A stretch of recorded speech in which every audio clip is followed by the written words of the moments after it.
Hello YouTube, this is Russian Torts here, and today's episode of Exotic Pet Facts is gonna be on the hermit crab. Well, there's multiple species. There's over 1,000 marine species ranging from the size of a few millimeters to the size of a coconut. And there's only about 15 terrestrial species, which means species that live on land, which is these guys. Most species of hermit crabs have... he's coming out. I don't want him to pinch me.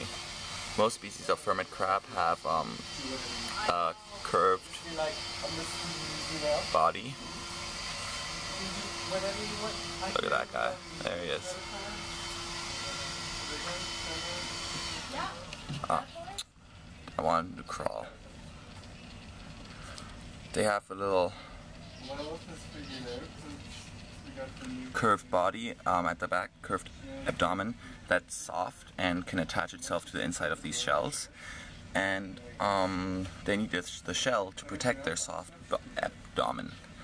So that's why they go around looking for shells that are the right size, and while they grow, they might outgrow their shell, so they need a new shell, which is why we have multiple sizes of shells in here, so that in case these guys get too big for their old shell, they get into a new shell. Often when hermit crabs find a new shell, there's other hermit crabs that also found that shell and they'll fight for it.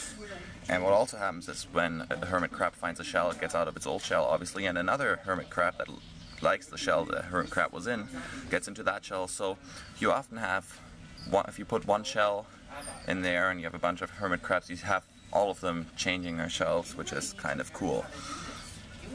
That's why in the wild, while they do fight, they live in huge groups because they benefit from each other's shell changing. Something cool that I didn't know was that the way hermit crabs reproduce, they actually lay eggs in the water. And out of these eggs, larvae hatch, and the larva then transforms into the hermit crabs later on. As for care, they need the terrestrial species are all tropical species, so they need a consistent temperature of over 75 degrees Fahrenheit and a constant humidity level of over 70%. The substrate needs to be deep enough so that the hermit crab can burrow itself in the substrate, and you want to keep them in groups, as like I explained before, they like working together with the shells and stuff.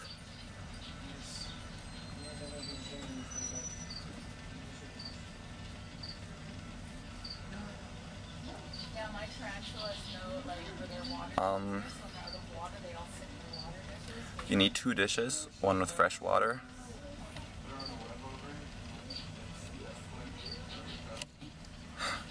and one with salt water, and you need to put pebbles in the dishes. If the hermit crabs are small, these hermit crabs are large enough to not drown in here, but if their hermit crabs are still babies, you want to put pebbles in the dishes so that they can get themselves out of there in case they fall in.